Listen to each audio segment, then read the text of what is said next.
Hello, my delicious co-creators. Lilou here on the GC Living Tour. Today I'm in Oahu, the beautiful island, the main island. We're here on Waikiki Beach. How amazing is this, Reid? Beautiful, absolutely wonderful. Glad to be with you, Lilou. Thank you. I know you're one of the speakers. I saw you yesterday on stage here at the World Congress of Quantum Medicine. Yes.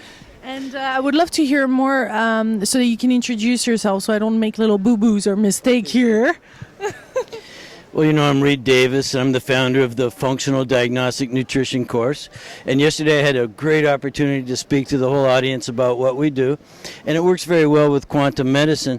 I actually teach a course in functional laboratory work. So the purpose of our work is to get to the underlying cause and condition of someone's health complaint instead of just treating the symptoms. So the biggest difference between modern medicine, which is being practiced all over the world now, they call it Western medicine or allopathic medicine, is they use drugs and surgery to get rid of the symptom only. So what we do instead is we run these functional labs, blood, saliva, urine, stool, whatever it takes. And so we identify the healing opportunity. So people start working on actually improving their health instead of just suppressing the symptoms. So what is there nutritional in there? Does that when we have a dysfunction in our body or disease or an unease of something, it's related automatically to the nutrition? Or because yesterday you spoke of hormones, this imbalance as well. So how is that all related?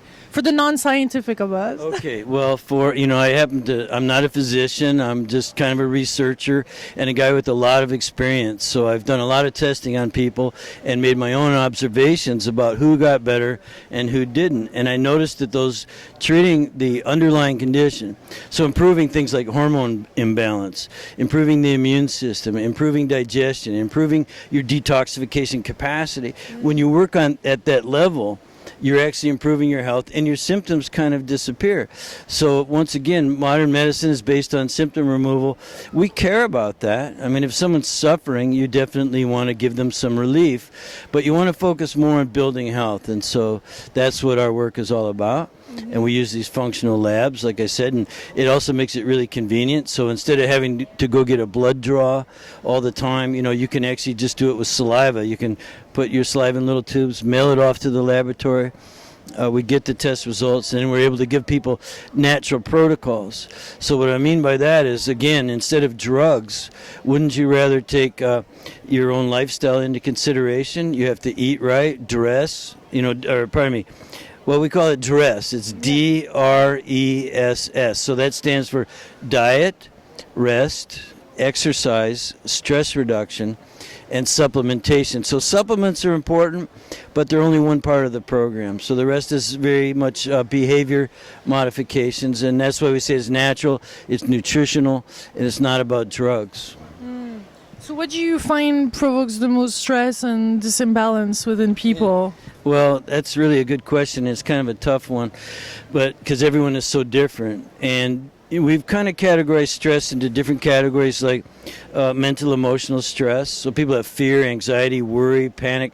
They care about their bills and their relationships and their jobs, and they may hate their job or hate their significant other, whatever it is, bad relationships and stuff. So that's very stressful. That causes physiological changes in the body, in the hormones, and in the way you even digest your food, and things. So there's other kinds of stress too, though. There's the trauma. People have bad posture. They're weak. They have repetitive motion. They have accidents they've been in. That's a different kind of stress, right? That accumulates in your body, and that also causes physiological changes to take place. Now, where what I teach comes in is we handle more of the biochemical, chemical, physiological responses and malfunctions. So, it's the air you breathe, it's the food you eat, it's the sensitivities you might have, heavy metals in the environment and things. These are the hidden stressors. And so I focus mostly on identifying the hidden stressors, hidden malfunctions, and from there we have a starting point, a path, a step-by-step process. You can do a little laboratory work, start making some improvements, start feeling better. And so, it's designed for anyone with any health condition, even if they have a medical condition. we're kind of going to say, well, okay, that's fine. You've labeled some diagnosis and some treatment plan. You might be even taking medication. But let's go over here and let's just start rebuilding these functions I've talked about, these pillars of health. Again, the hormone, immune, digestion, detoxification. When you work at that level, these other symptoms you might be just treating with drugs or even with supplements, they just seem to start to fade away. And so it's really good. You end up with more energy. You're sleeping better. Now you finally feel like, oh, maybe I could exercise finally. And when you start living an improved lifestyle, it just snowballs. And the only restriction is your own genetics. So you look at yourself, you have very good genes, you have the potential to be really healthy, very productive, have a great mind, a great body, and do something valuable with your life, have a purpose and things. And so again, that's the only restriction. Some people today with, we have third and fourth generation fast food eaters. So if you eat crummy food, poor quality food, and you never exercise and you don't sleep well and you abuse drugs or something, and your mom did, and then her mom did, and her mom did, you're going to pass on less genetic potential. So that's the only thing that we find sometimes stands in our way, but everyone has potential and can maximize that potential. And from my understanding, everybody has its own kind of, not remedy, but has its own path. Like it's becoming more and more personalized these days. But is there some common things that though we really need to know and we can apply? Because I love the practical side of it. Like how can this video actually make a difference in our life right now? How can we apply it? What can we learn in those disimbalance or, to be aware of? Right. Well, I would say that number one, the way you eat, like I've always said DRESS. So diet, rest, exercise, stress reduction, and supplementation. So now this could be as long as you want, but there's nothing more important than what you put in your mouth 3, 4, 5, 6 times a day. Your food has to be the right food for your genes. Your genetic makeup requires you to eat according to your metabolic type, we would call it. And minus any food sensitivities. So just you might be intolerances, we call them food sensitivities. They cause inflammation in your body. So we have our own way of measuring that. There's actually a really neat little lab you could do and find out what you're sensitive to. You want to get that out of your diet. So diet should be in tune with your genetic makeup. Obviously someone from, let's say an Eskimo would not have the same diet as a person from the jungles of South America. They eat differently. You have to know what's right for your type and get rid of the foods you're sensitive to. So that's where the testing might come in to help. So diet obviously would help people. And if there's only one thing you change for the better, it's to eat right for your type. Now, rest, you have to get a good night's sleep. You have to regenerate your body. Your body purifies itself while you're asleep. It rebuilds cells. It replaces old cells with new ones. And not only that, but you get a lot of psychic regeneration. Is there something to say before we go to bed? I personally pray, and I think that being thankful, the most important thing for me getting a good night's sleep is to be grateful that, today I did some good somewhere on the planet, and tomorrow I'm going to try to do better. And when I get up in the morning, I say the same thing. Thank you. And, I appreciate where I'm at and where I'm going, and I'm going to try to do some good on the world. So I think that things like that will help improve your sleep. But obviously diet helps sleep. If you're eating right, then you're not spiking your blood sugar and you can actually sleep better. So we have diet, we have rest, very important. I mentioned exercise, and believe it or not, Lilou, some people are over-exercising. They're really stressing their bodies out. There's even some programs now that force you to over-exercise. And so I think that, everyone kind of knows moderate exercise is good for you. And that's not really maybe teaching anyone anything. Diet, rest, exercise are par for the course. Most of the listeners probably already do that or know about that kind of thing. So what I find is the most helpful as a practitioner to work with people on is stress reduction. And so that comes in all these forms. Again, there's the mental, emotional. That's not my particular field. There's the trauma and things like that. That's why I see a chiropractor and an acupuncturist kind of people. personal trainers, massage therapists, and those people. But again, where I specialize is identifying those hidden internal stressors. So the food sensitivities, the problems with digestion, the problems within your immune system. You might have parasites, bacteria, funguses, and viruses, and all these things. And so, you got to be aware that there's hidden stress, and work with someone, maybe someone that I've trained in my FDN training program, to identify those hidden stressors, those hidden malfunctions.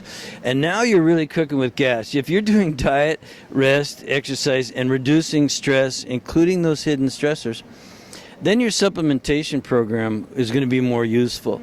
And go ahead. No, I was going to ask you, how can we get a hint of those hidden stresses? Yes. Well, if you're showing up, let's say to your physician with a health complaint, and he does blood work on you, and he says there's nothing wrong with you. It's not showing up in your blood work. Now, have you ever heard of that? Oh, yeah. All the time, right? So now what we do is saliva and urine testing, and we look at different markers than what he's looking at. And we can see that stress has broken down your body's ability to adapt. So you have to understand we adapt very dynamically on all these different levels.